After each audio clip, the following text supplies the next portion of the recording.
Welcome to the deep dive.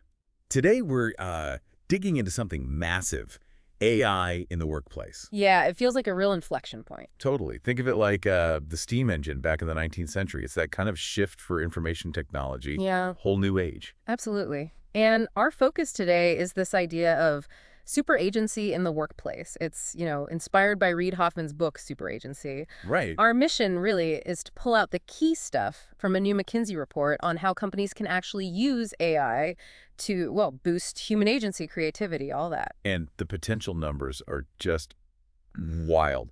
McKinsey's talking about a long-term opportunity of, what, $4.4 trillion in added productivity? Jillian, yeah, massive potential. And you see companies reacting like 92% plan to up their AI investments in the next few years. You'd think they'd be all over it then. But here's the kicker. Exactly. The paradox. Only 1%, just 1% of business leaders say their companies are actually mature with AI. But mature meaning like fully integrated, getting real results. Yeah, driving substantial outcomes. So huge investment plans, huge potential, but hardly anyone feels like they're really there yet. Which brings us to the core conflict, I guess. The bottleneck isn't necessarily the employees. They seem pretty ready, actually. More ready than leaders think, definitely. The report suggests the real holdup is often leadership itself, maybe not steering fast enough or decisively enough. So whether you're leading a team or part of one, you need to figure out how to navigate this. How do you unlock AI's potential for you?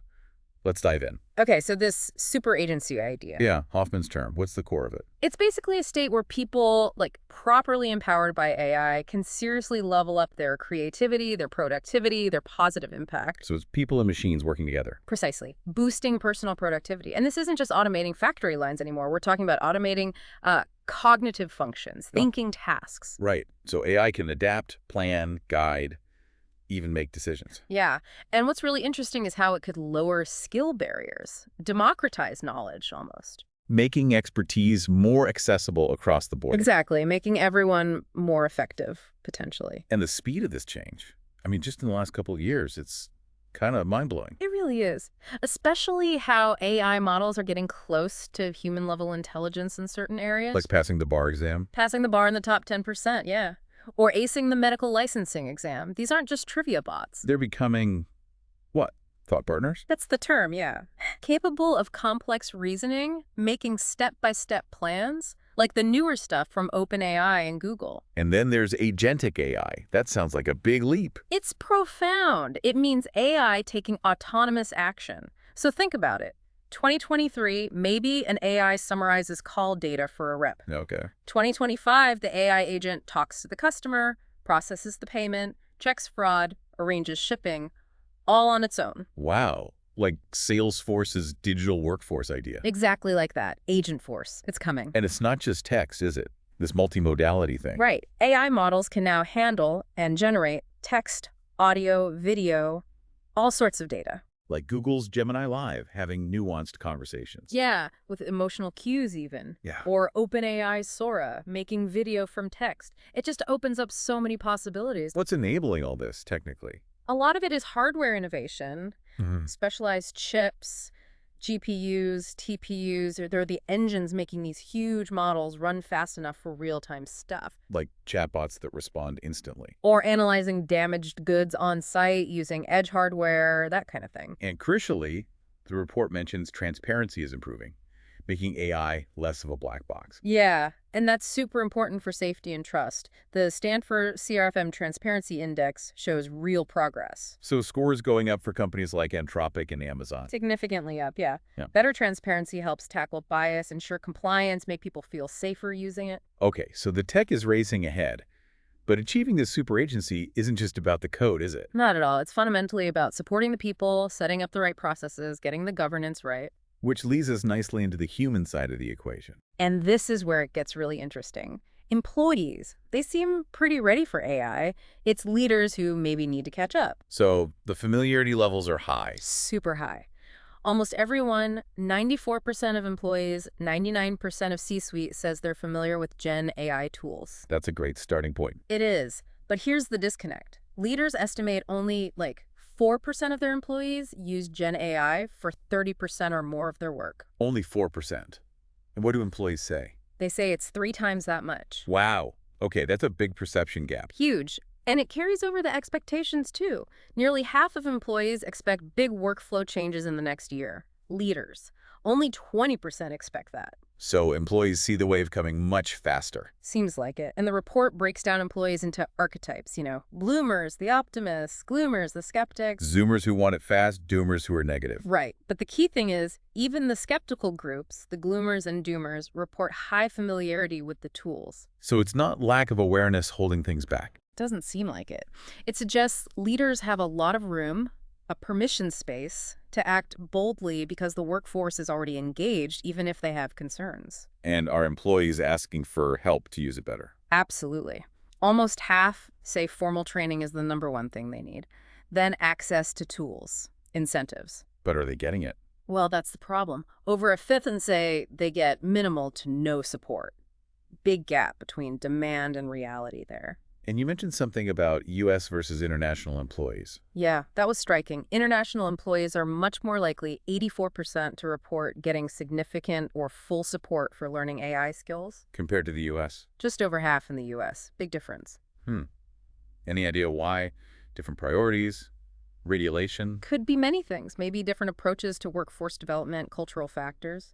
But it shows better support is possible. And who's leading the charge among employees? Millennials, interestingly, ages 35 to 44. They report the highest levels of AI expertise, 62%, much higher than Gen Z or boomers. And many are managers now, right?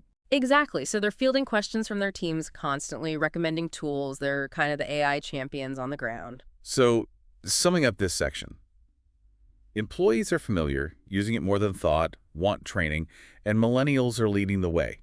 Leaders really have a green light, don't they? They absolutely do. The readiness is there. The permission space is wide open. Okay, let's talk about the pace. You mentioned ChatGPT's adoption speed faster than the internet. Way faster. 300 million weekly users, 90% of Fortune 500s using it, all within about 2 years. The internet took closer to a decade for similar reach. Incredible speed. But leaders feel slow. Paradoxically, yeah. Nearly half of C-suite leaders think their own companies are developing and releasing AI tools too slowly. And they blame skill gaps for that. Often, yes. Talent skill gaps come up frequently. And even though 92% are boosting investment, there's this growing pressure for actual ROI. Show me the money, basically. So it's a race, but they feel they're behind schedule, which creates this tension, right? Speed versus safety. Exactly. That's the dilemma. How do you move fast without breaking things, especially when employees have valid concerns? What are the top employee worries? Cybersecurity is #1, 51%. Then inaccuracy, AI making stuff up, hallucinations, 50%, and personal privacy, 43%. Plus IP issues, job displacement. Yeah, legitimate fears. Yeah. How do leaders handle that tightrope walk? Well, here's a really interesting finding. The trust paradox. Employees actually trust their own employers the most to handle AI ethically. More than tech companies or universities. More than anyone else. 71% high trust in their employer. Compare that to, say, 61% for large tech companies. That's a huge asset for companies. It really is. It builds on a broader trend of employees trusting their own company more than other institutions like government. It's a foundation leaders can and should build on. What about globally? You mentioned differences. Yeah, leaders outside the U.S. often seem more open to regulation, but they're also sometimes earlier adopters and expect bigger revenue bumps from AI. So maybe regulation isn't always a break. It could enable trust and faster adoption if done right. That's certainly a question it raises.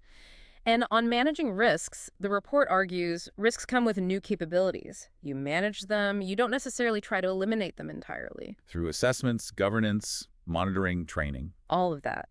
And using third-party benchmarks, like from Stanford or ML Commons, can really help build safety and trust through standardized evaluation. Makes sense. But are leaders actually using these benchmarks? That's the puzzling part. Only 39% of C-suite leaders are. Only 39%. And when they do, what are they benchmarking? Mostly operational stuff, like efficiency, 41%, and performance metrics, 35%. And ethics, compliance. Much lower focus, only 17%. Wow. What's the risk there, overlooking the ethical side? Huge risk. You erode that employee trust we just talked about. You risk biased outcomes, regulatory trouble, maybe even pushback against the tech itself. You can't just focus on speed and performance. Okay, so with all that context, the speed, the safety worries, the benchmarking gap, it makes more sense why the ROI isn't quite there yet for most.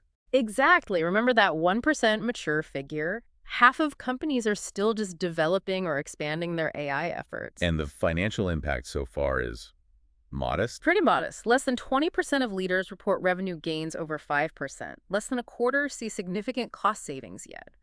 But the optimism is still high. Sky high for the future. 87% expect revenue growth from Gen AI in the next 3 years. About half expect more than 5% growth.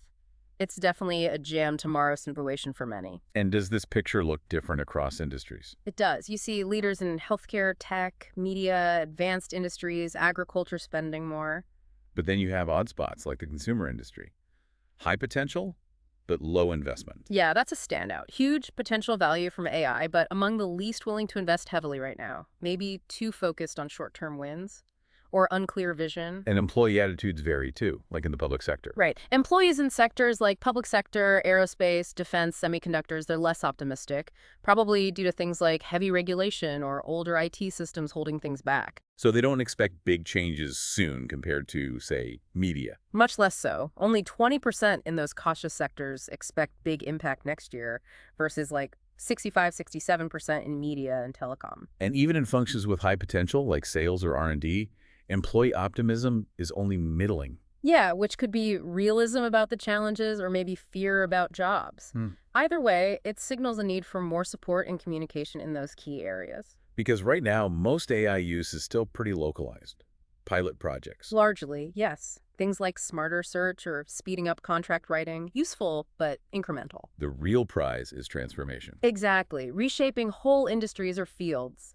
Think advanced robotics, AI in drug discovery, personalized AI tutors that requires bigger vision. Like, if AI could automate 3 hours of your day personally, what would you do with that time? Oh, wow. Good question. For me, probably deeper thinking, creative work, stuff that gets squeezed out now. But it also highlights the potential for everyone. Making things more accessible. Yeah, democratizing things like animation tools or career coaching that used to be exclusive or expensive. It's about expanding potential, not just efficiency. Which brings it all back to leadership, doesn't it? Their role is critical. Absolutely pivotal. AI is this huge opportunity, but we know what 70% of big corporate transformations fail? And the report says leaders often point fingers elsewhere. Yeah, that's striking. C-suite leaders are more than twice as likely to blame employee readiness for slow AI adoption Than to blame their own leadership alignment issues, even though we just said employees are ready. Exactly. It suggests leaders need to, look inward more. This isn't just plugging in tech, it's a fundamental strategic shift. What are the big operational hurdles leaders face? Alignment seems key. Definitely. Getting all senior leaders on the same page about the AI strategy, value, risk, that's tough with different priorities across the business. What else? Costs must be tricky. Huge uncertainty there. Predicting the full cost of building and running AI at scale is hard. Makes for difficult trade-offs. And finding the right people. Workforce planning. Also a major challenge. How many AI experts do you need? Where do you find them? How do you retrain existing staff as roles shift? It's complex. Plus external factors like supply chains. Yeah, the AI supply chain is global, complex, and subject to geopolitics. That adds another layer of risk. And the black box problem. Explainability. Crucial for trust, especially in high-stakes areas like finance or healthcare. People need to understand why an AI made a decision, but that's often technically difficult with current models. So given all these challenges, how do leaders rewire for success? McKinsey has a framework. They do. A few key strategies. First, adaptability. Organizations need agile tech stacks, modular systems so they can swap models, avoid vendor lock-in. Makes sense. Stay flexible. What about governance? Federated models seem best. Central oversight for big risks, but let business units manage performance for their specific AI tools. Balance autonomy and control. And budgets need to be agile too. Absolutely. Flexible budgets to mix and match different types of AI, large models, smaller ones, agents to get the best performance and cost. And circling back to benchmarks. Leaders need to embrace them, especially the public. Standardized ones focusing on ethics and safety. It builds trust and accountability. Still way underused. Then there's the talent piece, hiring and upskilling. Critical. Attract top AI talent with the right environment. Interesting problems, good tools, collaboration, and seriously invest in upskilling your current workforce. Prompt engineering, data literacy. And finally, keep it human-centric. paramount. Involve diverse people, including non-tech folks early in development, use agile methods, get human feedback, and be transparent about job changes. Listen to employees. It has to be a human-first transformation. Okay, so wrapping up, it feels like the ingredients for AI superagency are actually here. They really are. The tech is capable, employees are ready, leaders have the permission, the trust to act. And we should look beyond just the jobs AI might displace. Definitely. Focus also on the projected 170 million new jobs that could be created by 2030 and the new skills needed. It's a massive rebalancing. So a call to action then, for you if you're a business leader. Ask yourself, is your strategy ambitious enough? Is it truly transformative? What does success look like? And how will you measure it? And how will you help your people build those AI native skills? And for you as an employee. Think about what AI mastery means for you. Not just at work, but for personal tasks, too. How will you keep learning? And crucially, how can you innovate from your position? Because getting beyond that 1% maturity requires both. Right. Bottom-up experimentation and top-down vision. Exactly. Hackathons, learning sessions, and executives radically rethinking core processes. You need both engines running. The goal isn't just optimization. It's about using AI as a catalyst. To solve bigger problems, business challenges, human challenges, things we maybe couldn't even imagine tackling before. So the final thought is, what big problem could you uniquely solve by embracing AI superagency?